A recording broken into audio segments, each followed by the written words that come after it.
Good morning and welcome. My name is Thomas Gaehtgens and I'm the director of the Getty Research Institute, and my role is to welcome you to this very exciting conference, which in a certain way addresses really current discussions about the history of photography and the history of photography in this virtual world. This is a wonderful collaboration between three institutions, the Huntington and the German Florentine Institute of Art History, and us. And we welcome this collaboration, of course. I wanted to say hello to Anne Blacksmith first, but I cannot discover her yet. Where is she? Oh, there she is. Anne, welcome back to the GRI. So it's wonderful to have you here because she was a very important member of the staff of the GRI for a long time, and of course we like to have her back. Well, the conference is focusing on objectivity and archive and photography. So these are, of course, especially objectivity, opaque words, words which have many, many layers of meaning. And we will learn a lot about this. So I'm very, very grateful to all the speakers who came here, and some of them from far away. But especially, I would like to thank Tracy Schuster, who is so knowledgeable about our own archive, which is a big archive with which you have to struggle how to organize it and to make it available. And of course, Anne at the Huntington, and as you know, the day tomorrow will take place at the Huntington. But especially I have to thank and to introduce Costanza Caraffa, who in a certain way has to be praised because she was instrumental, if not even starting a new initiative and a new engagement of thinking how are we dealing with these photo archives when we all are confronted with the digital world. And she, in a certain way, introduced us to think about these archives from very different angles. And this is already the fifth conference. These conferences have taken place at different locations. And they are all addressed to the importance of these archives as places of memoria, but also of very rare objects, unique photographs, early photographs, and all kinds of different techniques. And she has published several volumes about that, which are already kind of standard works. And we really have to thank her to have opened this field. So this is my introduction of Costanza Caraffa, and I'll just turn over to her for the introduction. So thank you, Caraffa, to work with us.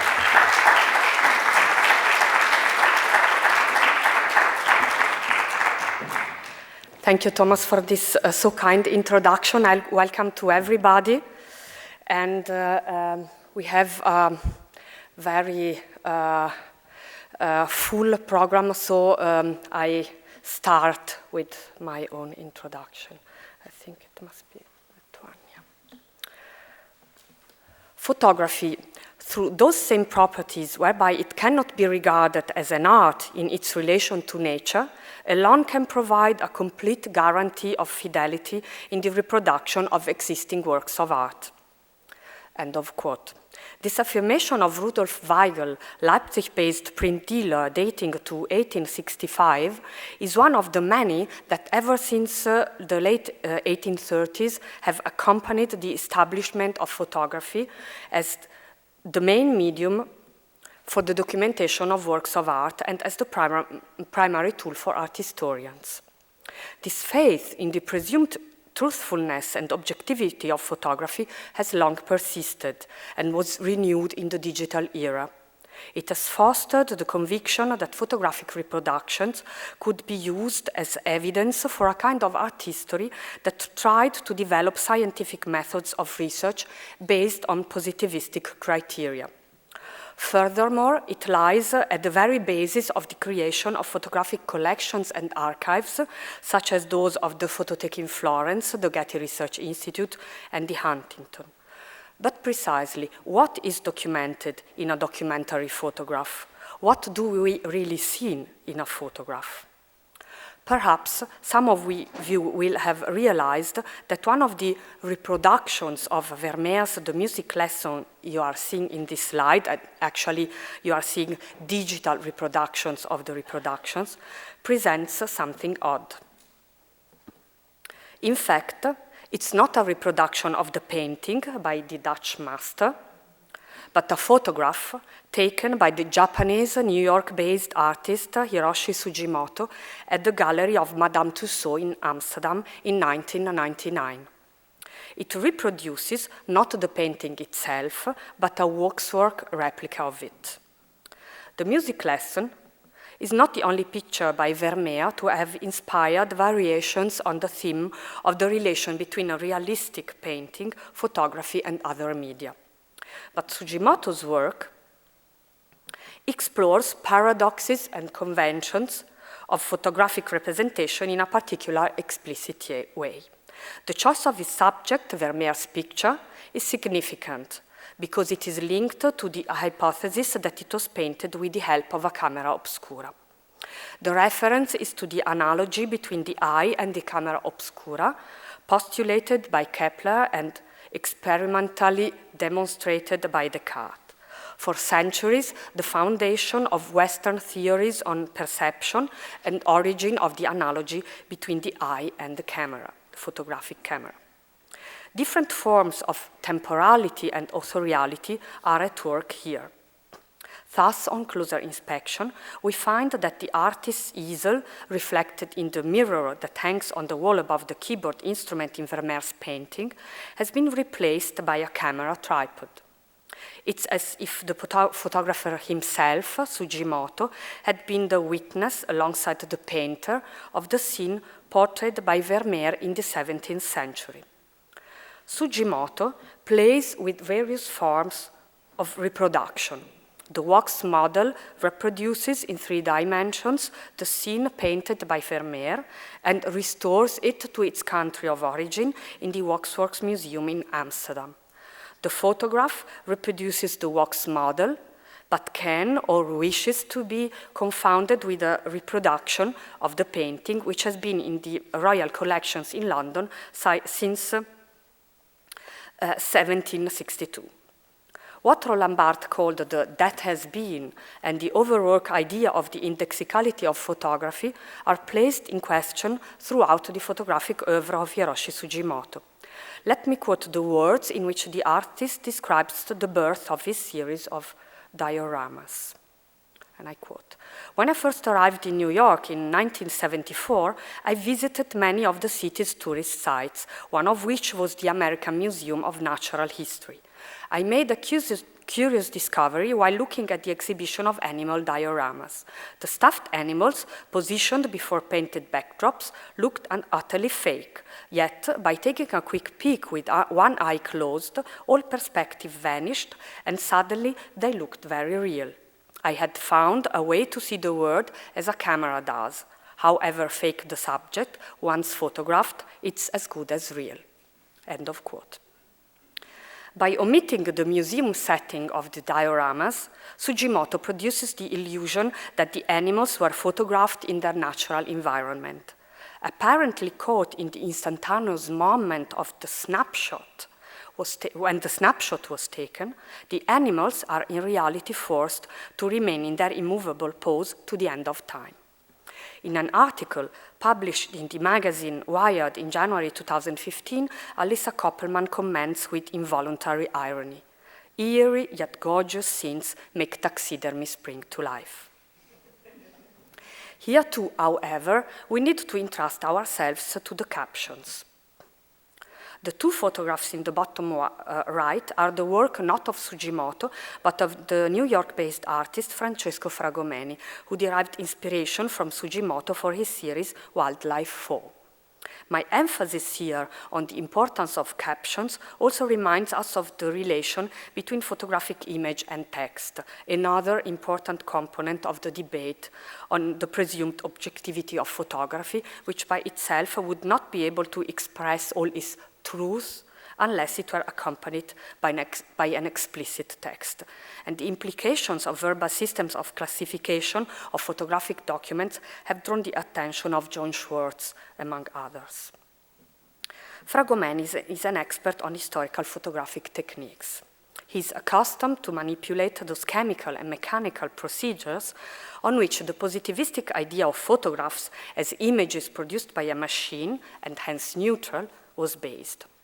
He takes to its extreme consequences the question of indexicality, and hence of the contact between a photographic image and the subject represented. In a series with the title Blood Portrait, begun in 2011, he produces photographic portraits using the actual blood of the person represented as a printing medium. In the artist's own comment, I quote, "These are not merely pictures of the people, they are in essence a lasting and tangible piece of the people themselves," end of quote. So to obtain our true icon, it's not enough to place ourselves in front of the camera, we actually need to shed our blood. Curiously, Fragomeni does not mention Secondo Pia, and his first official photographic documentation of the Holy Shroud in Turin in 1898. During the development of the negative in his darkroom, Pia was astonished to see a positive image of a man emerge from the plate that could not be seen with the naked eye. As is well known, it was through Pia's photographs that the Holy Shroud became a topic for scientific discussion. The extensive international debate was concentrated on how to interpret the paradox that since the photographic negative showed an image in positive, the shroud itself must in some way be a negative. Was it an acheiropoieton, an image not produced by the hand of man, but the emanation of the blood-stained body of Christ? Or was the phenomenon explicable on the basis of the different photochemical behavior of the components of the solar spectrum? In any case, none of the participants in the debate placed in question the nature of the photograph as a medium of truth and a technique not only to fix the visible, but also to make visible the invisible. But let's return to Sugimoto. The Japanese artist, too, has dedicated himself to photographic portraits. The persons reproduced in these photographs, however, are not the flesh and blood Fidel Castro or Pope John Paul II, but once again, their effigies in wax, photographed with an exposure time of 9 minutes. The modes of perception established in the Western world in response to black and white photographs are so deeply ingrained in us that they do not lead us to doubt, until we read the accompanying text, that we are looking at real photographic portraits. Portraits that appear more real, more true to life than the wax figures themselves, the actual subjects of the photographs. This remains the case even if Sugimoto sometimes offers us a clue of his procedure, such as the telltale mortuary gleam of the surface of the wax on John Paul II's hands. Let me quote once again the artist himself. "Most of the wax figures look very waxy and fake, but I brought a dark black background. It's life in front of my camera, against black background," end of quote. It is difficult at this point not to think of Heinrich Wölfflin and his famous 3-part essay on how one should photograph sculpture of 1896 and after, or of the practice of the decontextualization of works of art photographically documented with a neutral white or black background. However, these large format images only achieve their maximum effect if they are presented in the way they would be in a museum or in an exhibition, framed and hung on the wall. The persons represented in such photographs are those of whom contemporary photographic portraits do in effect exist.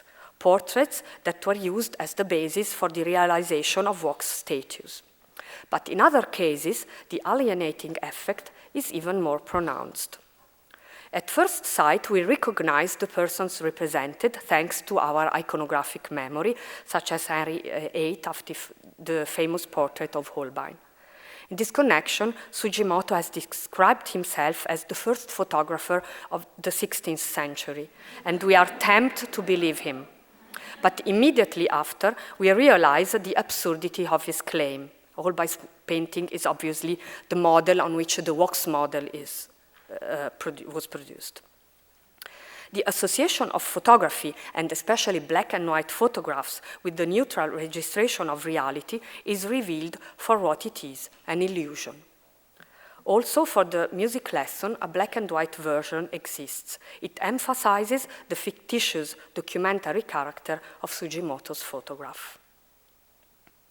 The works of these artists have enabled us to reflect on some implications of the paradigm of the objectivity of photography, to which this symposium is dedicated. It was not until the 1980s that this paradigm was finally deconstructed, thanks to the work of such authors as John Tegg and Alan Sekula. The topos of the incorruptible eye of the camera originated from the very earliest phases of the public debate on photography. In the 1830s, photography had appeared on the scene as a more reliable means for the reproduction of nature or artifacts or human beings, precisely because it was apparently independent on the end of man. Its neutrality was guaranteed by having been produced by a machine. One of the authors who contributed most to founding the myth of the pencil of nature and of photography as the picture which makes itself was William Henry Fox Talbot, to whom also Hilary McCartney, I think, will dedicate some place in her paper. In his report to the Royal Society on the Art of Photogenic Drawing of January 1839, Talbot had presented his country house of Lacock Abbey in Wiltshire as the first building, I quote, that was ever yet known to have drawn its own picture, end of quote. Incidentally, what you are seeing in this slide is not the reproduction of a photograph by Talbot, but once again a work of Hiroshi Sugimoto, derived from a study conducted by him in 2007 on Talbot's precious negatives on paper preserved at the Getty Museum. And many of the works of Sugimoto I show here were presented at an exhibition at the Getty in 2014. The Byzantine Christian idea of the existence of images not produced by the hand of man, akeiropoieta, was thus adapted to the technological and scientific progress of photography, able to produce images that are impressed by nature's hand. I quote Talbot again here. This interfusion between positivistic arguments and magical religious interpretations characterized a wide-ranging public debate supported by the wide diffusion of photographic images in societies at the time. These principles were placed at the service of a rhetoric of the presumed impartiality of documentary photography when applied to the natural sciences. I refer here to the studies of Lauren Deston, Jennifer Tucker, and Kelly Wilder, as also to the humanistic and social disciplines, not only art history, but also, for example, geography, history, anthropology, archaeology, diplomatics. And a similar discourse could also be made for photojournalism. It is from the field of anthropology that some of the most important contributions have come in support of a material approach that overcomes the postulate of objectivity. I just mentioned Elizabeth Edwards and Christopher Pinney. If we examine anthropological photographs in the post-colonial world, we are compelled to place in discussion what we are seeing, to literally take the photographs into our hands and begin to consider them not just as images, but as autonomous objects existing in space and time, not passive representations, but active agents in cultural and social contexts. As for the production of photographic evidence in the legal field, the question, precociously raised by Talbot, has been studied among others by P.L. Haldar, and we are eagerly awaiting the publication of the next book of Jennifer Tucker. As regards history and art history, many of the authors who have contributed to this field of study are present at this symposium. However, it is worth recalling that right from the outset, the idea of photographic truth found its critics. The famous self-portrait as a drowned man, produced by Hippolyte Bayard in 1840, is a kind of manifesto of the photographic fiction. The detractors, too, are part of the historical debate in which we wish to engage during the next 2 days. An historical debate which is not at all limited to the 19th century, but which also left its mark on the 20th and has been reactivated with the advent of digital photography. Equally wide-ranging is the debate on the presumed neutrality of archives, according to the positivistic conception of archives as temples of memory officiated by archivists as neutral priests of documentary truth.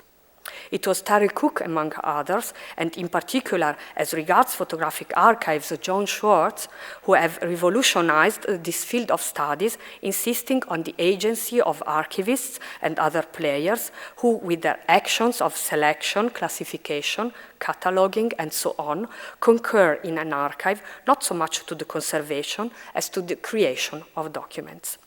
For all these reasons, the paradigm of the objectivity of photographs and archives has always a strong political implication.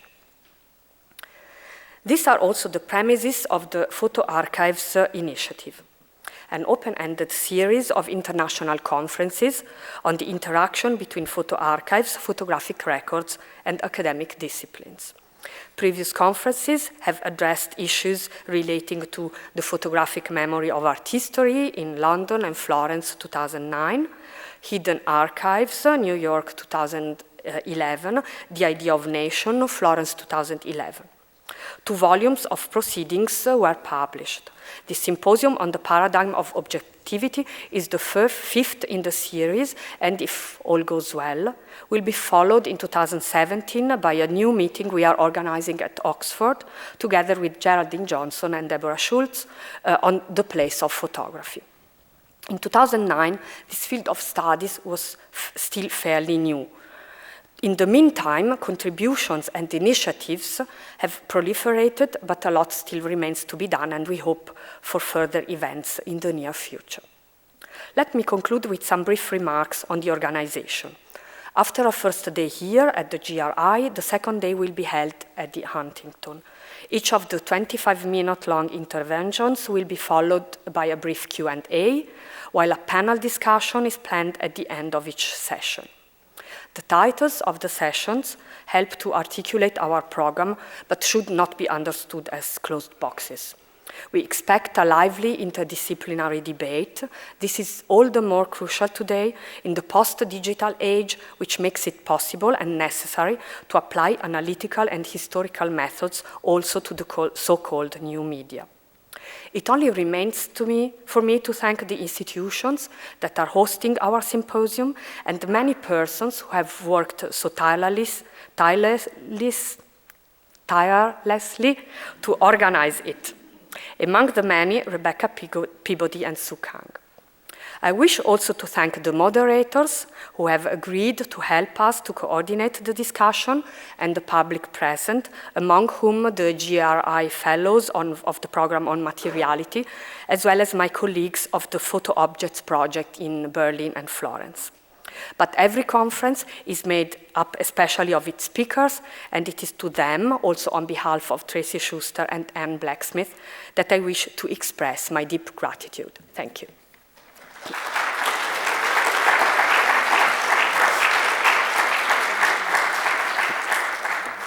And I continue opening the first session of our symposium on photographic objectivity with question mark. We have a lot of question marks in our program.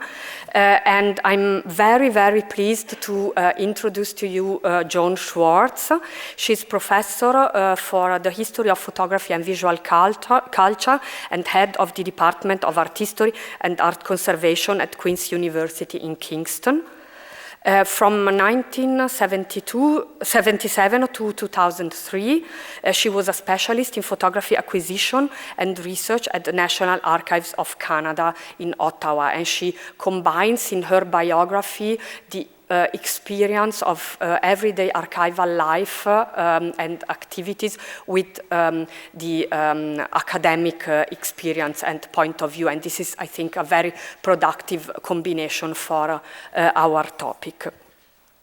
And she's an historical geographer with research interests in the power of archives and photographs to shape notions of place and identity. She's co-editor of Picture in Place, Photography and the Geographical Imagination, published in 2003, and Archives, Records and Power, 2 double issues of Archival Science, published together with Terry Cook in 2002. Her current research project investigates the role of photographic images and geographical imaginings in British North America in the 19th century. And she's currently preparing a major exhibition and book on the photographic legacy of Gold Rush photographer Frederick Dalley. Among her very long list of publications, I just mentioned 2 more essays: The Archival Garden, Photographic Plantings, Interpretive Choices, and Alternative Narratives of 2011, and maybe my favorite, but it is very hard to say it, Coming to Terms with Photographs, Descriptive Standards, Linguistic Othering, and the Margins of Archivy in Archivaria 2002. Joan, I'm so happy that you are here, and I invite you to speak about shared vocabularies of modernity, photography, archives, and the paradigm of objectivity.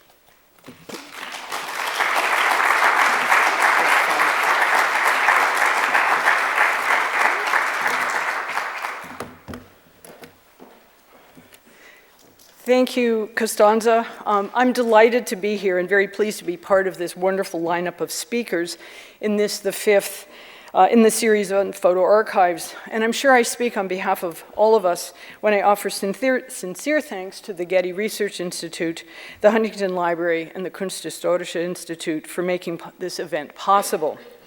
Of course, we would not be here without the efforts, energy, and enthusiasm of Costanza Caraffa, Ann Blecksmith, and Tracy Schuster. We are grateful to them and to their colleagues, especially Sue Kang, for what promises to be 2 full days of thought-provoking papers and discussion. Let me take you back in time. In 1863, Montreal photographer William Notman issued the first installment of his series of photographic art reproductions entitled Photographic Selections. Plate 1, The Heart of the Andes, by Frederick Edwin Church, paired art historical commentary with a photographic copy of William Forrest's engraving of Church's great painting, which now hangs in the Met. How did viewers see Church's great 6 by 10 foot work in glorious color and detail in a monochromatic albumin print slightly larger than a whole plate? In 2004, a corporate video, How We Serve Canadians, was posted on Library and Archives Canada's website. It declared, "The future is digital. Converting as many of our assets as possible into digital form means they have the best chance of standing the ultimate test, the test of time. When you convert documents, films, paintings, photographs, music into digital form, they are no longer the prisoner of their original format." What enables photographs to be freed from their original format? And how are Canadians served by digital surrogates of archival documents across a variety of formats? The answer to these questions lies, I think, in the paradigm of objectivity, which pervades approaches to and work in photography and archives, and which manifests itself in the rhetoric of truth and transparency, expressed in the language of first engagement with photography and in the language of archival theory and practice. What I propose to do today is set the historical scene to explore this rhetoric of truth and transparency more broadly by reflecting upon the entwined histories and shared vocabularies of photography and archives.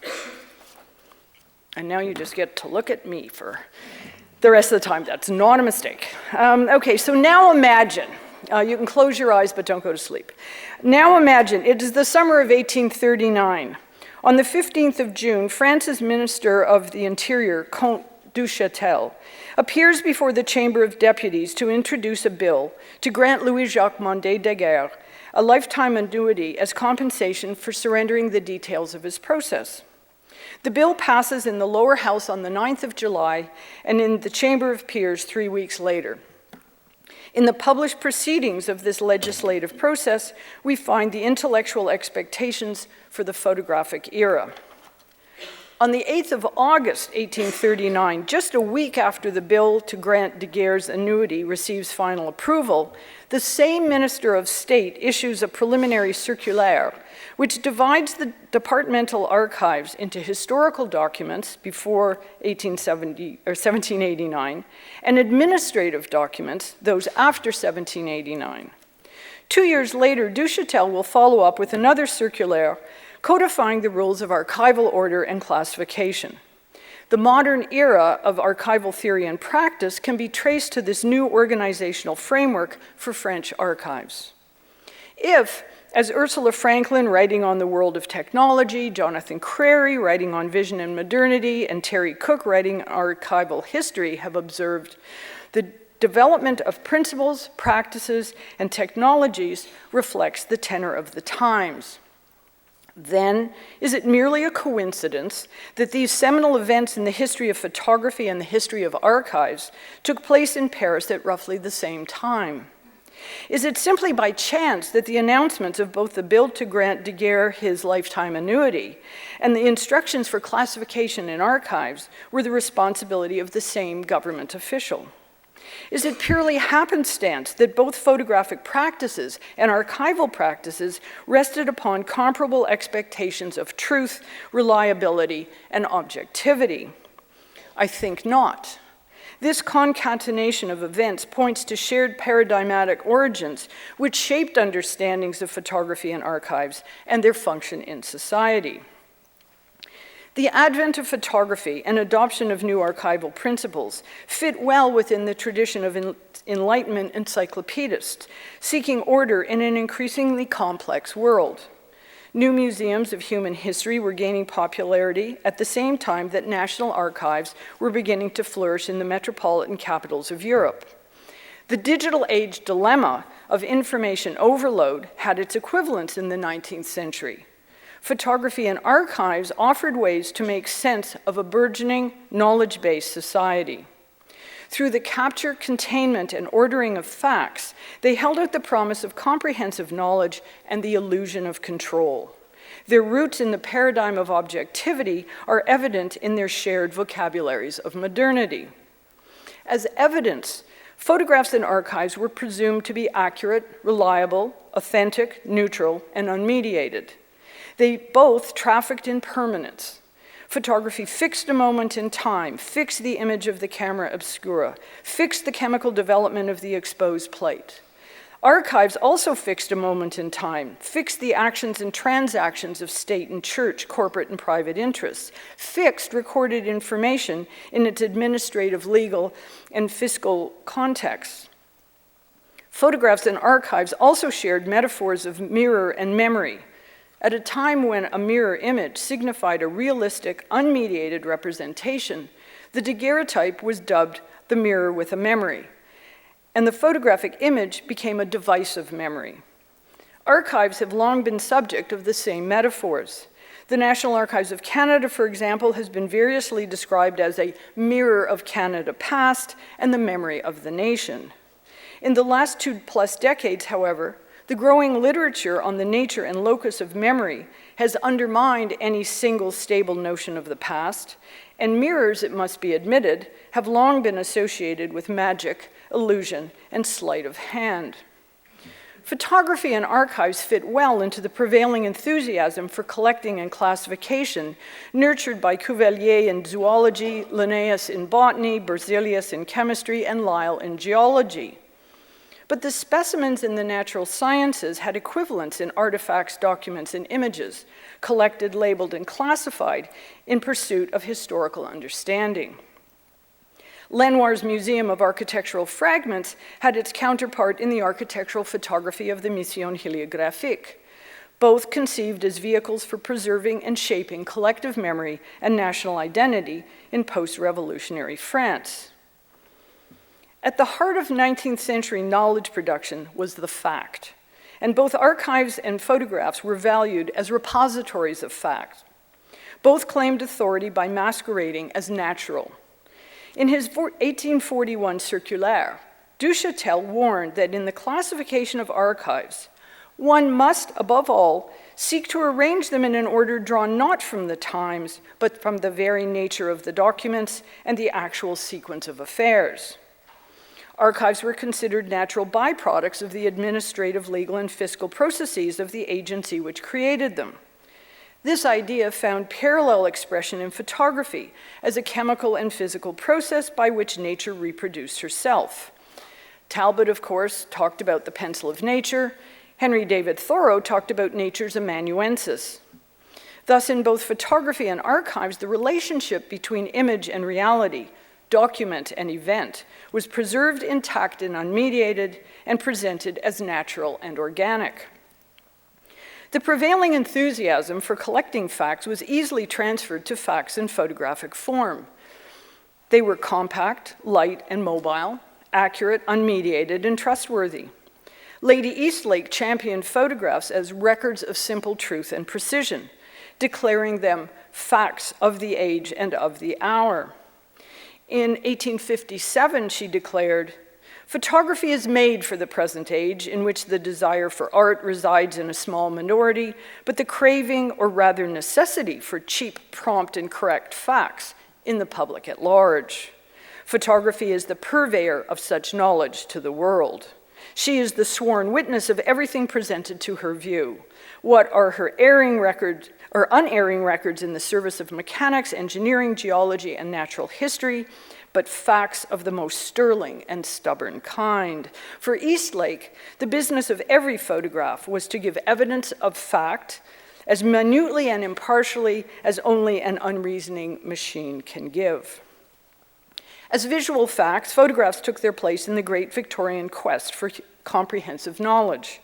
They offered a means to know the world through possession of its images. They were incorporated into art, science, and the business of life. Photography was used to generate rigorous scientific data and, more generally, as a handy tool of observation and a precise means of documentation. In an era when geographical movement was embraced as intellectual method, photographic seeing became a substitute for eyewitnessing. It changed the relationship of observer to material reality and established ways of seeing that persisted and formed the basis of an increasingly visual culture. As a way of capturing the facts of the world in precise detail and bringing them home for careful study, photographic seeing had both spatial and temporal dimensions. Photography was a way of seeing across space, and references to travel, geography, topography, and landscape were central to the arguments in favor of Daguerre's invention. Thought to be truthful, accurate, and unmediated, photography was quickly taken up as a legitimate tool of fieldwork, geographical description, and scientific data gathering across a range of disciplines. It was adopted as a convenient form of visual note-taking by those who traveled, but also became a surrogate for travel and first-hand experience of place. "We need no longer embark upon perilous voyages," wrote Louis de Cormenin in La Lumière in 1852. "Heliography, entrusted to a few intrepid practitioners, will make the world tour on our behalf, and without our ever needing to leave our armchairs. Guided by the photograph," the art journal declared, "we can travel over all countries of the world without moving a yard from our own firesides." George Thomas Taylor Jr. suggested that the impression which faithful representations of the monuments of antiquity give us, even those who have never crossed the sea, is but little inferior to that which the traveler receives, who contemplates the moral of a crumbling arch or a broken column on the very spots where once they stood the glory of the age.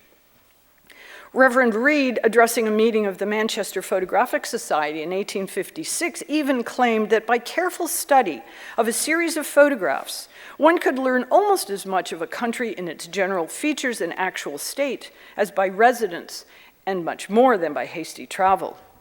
And Marcus Aurelius Root went even further to assert that in some instances, it was even possible to achieve a completer and truer understanding through photographic seeing than by direct observation. Photography was also a way of seeing across time. In giving immediate and direct visual access to the past, photography served as a device of memory. As a way of fixing the look of the present, it was embraced as a medium of preservation. Photography empowers us to preserve from the decay of time and the fickle tenure of mortality the true type of the features of those we love. Ernest Lecan pointed out that it was thanks to the daguerreotype that viewers could contemplate those monuments swallowed up by terrestrial upheavals, like the Cathedral of San Juan Los Lagos, for example, which no longer exists except in the prints of travelers. This notion of studying photographs of buildings and monuments destroyed by the passage of time or by natural or man-made disasters gave rise to what might be considered architectural equivalents of the ethnographic salvage paradigm, in which photography was employed to create for posterity a visual record of buildings and monuments fast disappearing in the wake of progress. From Joly de Lotbinière on the Acropolis in Athens to Marville and Lasec and Atget in Paris, to Annan in Glasgow, to Dixon and Boole in London, photography was employed as a medium of preservation and expressed a belief in the essential relationship between physical form and visual appearance. Photography and archives were inextricably linked as instruments of national identity and collective memory in projects designed to copy historical, literary, and artistic treasures and make them more widely available in photographic form. In what seems remarkably like the 19th century equivalent of current institutional digitization and online access initiatives, Paris photographers Meyer and Pearson proposed that a photographic workshop be set up in all the depots of the National Archives in France to copy rare and precious manuscripts, prints, charters, and images bequeathed to posterity by the Middle Ages. Referring to those storage vaults of the National Archives as oubliettes, that is, those dungeons accessible only through a trap door in which political prisoners were entombed and forgotten, Meyer and Pearson expressed concern that France's documentary heritage would be lost in the oubliettes de nos archives nationales. By copying them photographically and making them publicly accessible through such photographic paleography, it would be possible, they asserted, to complete the work begun by the great French historians and make far easier the arduous task of historical research to which scholars devoted their entire lives. Photographs and archives entered seamlessly into the relationship between observer and material reality based upon the foundational notion that they were capable of conveying truth. In 1858, the art journal called Francis Frith's stereo views of the Holy Land only the plain, unvarnished truth. The actual is absolutely before us, and we know it. 2 years later, it declared, the photograph, however, cannot deceive. In nothing can it extenuate. There is no power in this marvelous machine either to add or to take from. We know that what we see must be true. This belief in the truth-telling power of the photograph was not based solely on optical realism. It was also grounded in its mechanical origins. Photographs were the work of an unreasoning machine at a time when the goal of exact reproducibility through technology held particular fascination. Photographs also carried scientific credentials and mathematical authority. Photographic truth was also ascribed to causal genesis. As a trace off the real, made directly by light, photographs claimed a special natural indexical relationship with nature. At a time of intense interest in the properties of light, photographs commanded attention because they were obtained by the mere action of light upon sensitive paper, formed or depicted by optical and chemical means alone, and without the aid of anyone acquainted with the art of drawing. They were, in effect, unmediated. In a verse claimed to be the first poem inspired by photography, We find the foundational rhetoric of the photograph as an unmediated representation made from nature. Light is that silent artist which, without the aid of man, designs on silver bright Daguerre's immortal plan. With this ability to make photographs directly from nature, comparisons with more overtly mediated forms of representation were inevitable. Reverend Reed claimed, the photographer lays before us the scene itself, the artist his own conception of it. Edgar Allan Poe declared the daguerreotype infinitely more accurate in its representation than any painting by human hands. Similarly, where distant scenes were previously known only from the imperfect relations of travelers, photography, one reviewer declared, has gone abroad to verify or refute hasty, dull, or prejudiced writers to enable us to talk with certainty of what we have hitherto not seen but only read of. Thus, whereas artist-made sketches and travelers' accounts were clearly humanly created and suspect, camera-made images were embraced as unmediated and unassailably truthful. At the same time, much of what was believed about the true nature of photography came to the fore in discussions and debates over the status of photography as art.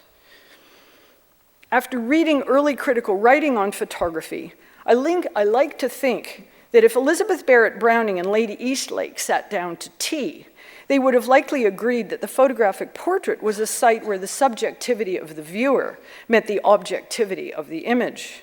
Where Barrett Browning claimed it is not merely the likeness which is precious in such cases, but the association and the sense of nearness involved in the thing, Lady Eastlake exclaimed, what indeed are 9/10 of those facial maps called photographic portraits, but accurate landmarks and measurements for loving eyes and memories to deck with beauty and animate with expression, in perfect certainty that the ground plan is founded upon fact. Neither was interested in the photograph as art. Had Charles Baudelaire and John Ruskin shared a meal, they would have regaled each other with arguments why photography could not possibly produce art, but was unsurpassed in its ability to capture detail with mechanical precision and impartiality, absolute truth, and unapproachable subtlety. While both rejected the photograph as artistic, they recognized it as truthful. According to Baudelaire, photography's true duty was to be the humble servant of the sciences and art, like printing or shorthand, which have neither created nor supplemented literature. Anything more beautiful than the photographs of the Valley of Chamonix now in your print sellers' windows cannot be conceived, John Ruskin declared in 1874. For geographical and geological purpose, they are worth anything. For art purposes, worth a good deal less than zero. And had William Lake Price and Marcus Aurelius Root gotten together for a beer, they would surely have exchanged examples of the many ways in which photography had contributed to the knowledge and happiness of mankind, especially as a form of domestic glue and vicarious travel. We live in a transitional present. The spaces of the photograph and the archive have now been problematized through investigations of power and authority, effect and affect, materiality and meaning, indexicality and instrumentality. The photographic workstations proposed by Meyer and Pearson in 1856 are now, 160 years later, a digital reality, but therein looms both promise and threat. Despite the postmodern destabilization of notions of truth and reality, despite new understandings of photographs and archives as historically grounded, socially constructed, and technologically contingent, notions of objectivity and neutrality, transparency and truth persist and carry implications for the theory and practice of photography, archives, and photographic archives across the analog-digital divide, permeating assumptions, shaping practices, and influencing use. Finding aids, online databases, and virtual exhibitions are powerful forms for presenting and privileging information, shaping the way we understand archival materials and gain access to our historical past. The digital surrogate has now become accepted as a way to preserve the analog original, reduce on-site handling, and provide online access. It has become, in effect, an aesthetic substitute, an informational equivalent, an experiential equal. Alas, we have yet to escape the gravitational pull of the paradigm of objectivity. I wonder, Can the tension between photographs and archives, as passive on the one hand and powerful on the other, be resolved through a matter of semantics? In French, the word for lens is objectif. And while we may now use the word lens to mean a filter, the objectif, or camera lens, was the optically correct intermediary, capable of reproducing the vaunted relationship between Renaissance linear perspective and human vision. Hence, little wonder that discussions of photography in the first decades of the medium made frequent reference to the camera as a mindless machine and the unmediated nature of the image it reproduced. In English, however, objective can either be an adjective or a noun. What if we shift our use of the word objective from an adjective meaning impartial, unbiased, unprejudiced, non-partisan, disinterested, neutral, to a noun signifying a thing aimed at or sought? In other words, a synonym for goal, intention, purpose, or end. If we think about photographs and archives as having objectives rather than simply being objective, then there is no question that motives and bias come into play. In his 1839 circulaire, Duchatel expressed a concern to put measures in place so that archives would be vraiment utiles à l'administration, aux familles et à la science. That is, truly useful to the administration, to families, and to science. Here, reflecting the utilitarian outlook of the 19th century, archives are acknowledged to have a purpose. They are to be useful, but how? And why have they worn the mantle of neutrality with relative impunity for so long? We could, I suppose, blame mid-19th century historians who, pursuing the new scientific history, needed an archive that was a neutral repository of facts. But archivists were only too happy to oblige by extolling their own professional myth of neutrality and objectivity. Yet archives have always been established by the powerful to protect or enhance their position in society. In photographs and in archives, certain stories are privileged, others are marginalized. Photo archives are a case in point. Neither the Getty Research Institute, nor the Huntington, nor the Kunsthistorische Institute are passive storehouses of photographic art reproductions. Rather, they are active sites where the discipline of art history is negotiated, the work of art historians is facilitated, and the art historical canon is constructed and valorized. The paradigm of objectivity that underpinned positivist 19th century critical writing on photography and archives persists in postmodern contemporary concerns. It reveals itself whenever we ask how photographs and archives function as silent arbiters of power, how they express an embedded social vision, and how they operate through the sly rhetoric of neutrality. Photographic truth and archival neutrality are just two of the powerful concepts enabled and sustained by the paradigm of objectivity. This symposium, in interrogating this complex, elusive, thorny, and enduring paradigm, will, I am confident, stretch our understanding of its influence on photography, on archives, and on photo archives across the analog-digital divide. Thank you.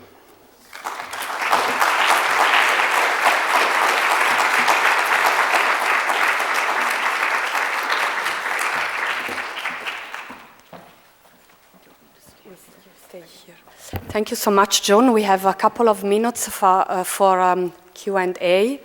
It was a wonderful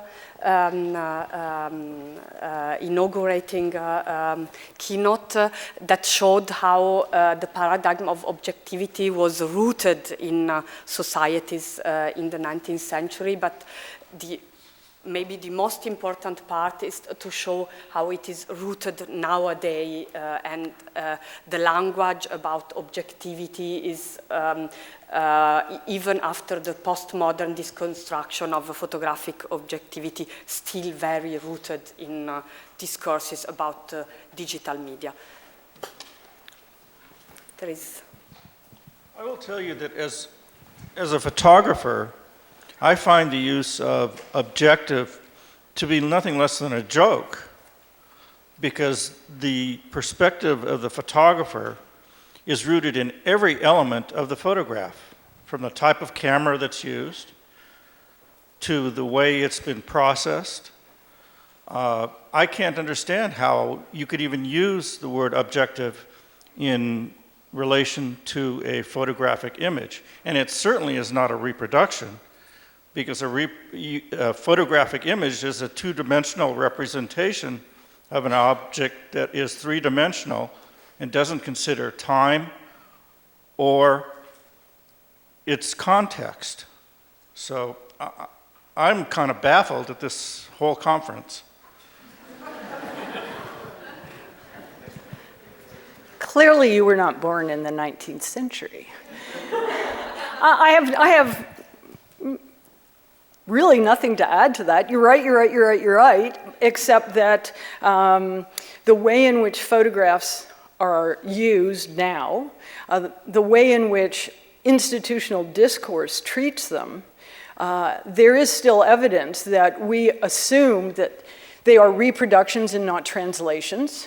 We use words to get access to them.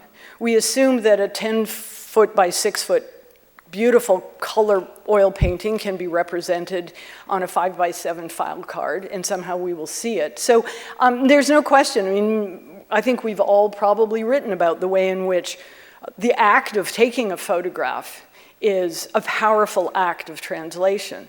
So you're absolutely right on all counts.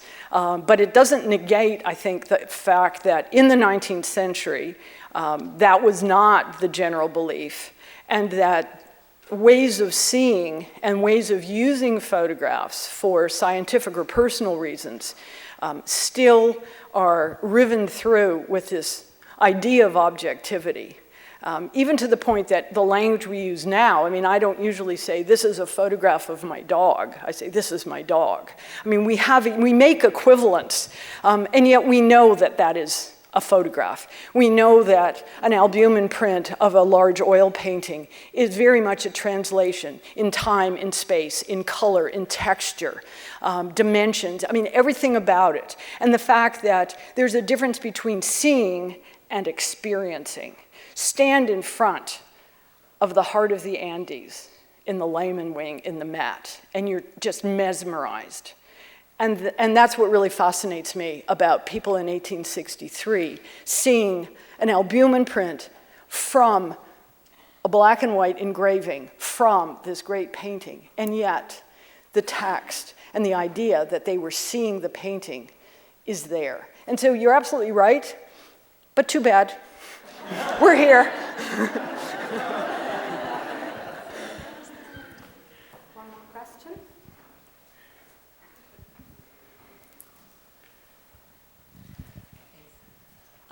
So we all know that explorations of color photography were developing in parallel, you know, from the earliest stages of early photographic history. But why do you think that it appears that comments about color were largely absent in people's commentaries about the reality of the objects before them? You don't really see a lot of caveat, albeit without color. So I always thought that was kind of interesting. I wonder if you guys could comment on it. It's a good question because, in fact, I'm also fascinated by mention of color. So even back to Humboldt in Cosmos in 1845, he mentions the fact that you can take photographs and bring them home in terms of sketches, but they lack color. Lady Eastlake talks about color and the gray pall of color. And then there's the difficulty that emulsions were not panchromatic in the 19th century. So yellow doesn't necessarily turn out as yellow. So I'm not sure to what extent we can explain it. And I think also that, I mean, I came across this critical writing. There's this amazing collection in the Bailey Howe Library at the University of Vermont in Middlebury. And I happened to have an afternoon while I was waiting for a friend who was going for a job interview. And went to the Bailey Howe because I knew the special collections librarian from the Society of American Archives. And he says, oh, you should see this collection we just got. And there's this amazing collection of obscure writing on photography from the 1840s, 50s, and early 60s. So I don't tend to go to Talbot and Daguerre and the standard ones, but this really bizarre writing that in great detail explains the applications, the potential applications, and they're very prescient. And in them, you do find some references to color. And I think perhaps it's also been, I mean, it's very subjective. I mean, if you go back to the original writing, you may find it, whereas if you go back to the secondary sources, what art historians have pulled out, the commentaries, I mean, we all were weaned on photography in print, you know, excerpts that someone has chosen. Well, that act of choosing has also framed the way in which we've pursued the history of photography. So I think one of the tasks really is to go back to that primary source literature and search more assiduously for references to color. And it could be that, I mean, it also would be tied up with hillotypes, and the literature on the effort to try to make photographs in color very early on, and then the literature to try to debunk the fact that he succeeded in doing so. But I think it's a really important topic, and it's part of that business where they're not reproductions, they're translations, they're transformations, and how is color really key? It seems like it was filtered out of all where it just kind of like went to pre-filtered color. I appreciate that. I'm very sorry, I have to cut the discussion. There would be more questions, but I remind you that there will be a panel discussion at the end of this section. We now have a short coffee break. We come back in 15 minutes. And thank you once more, Joan.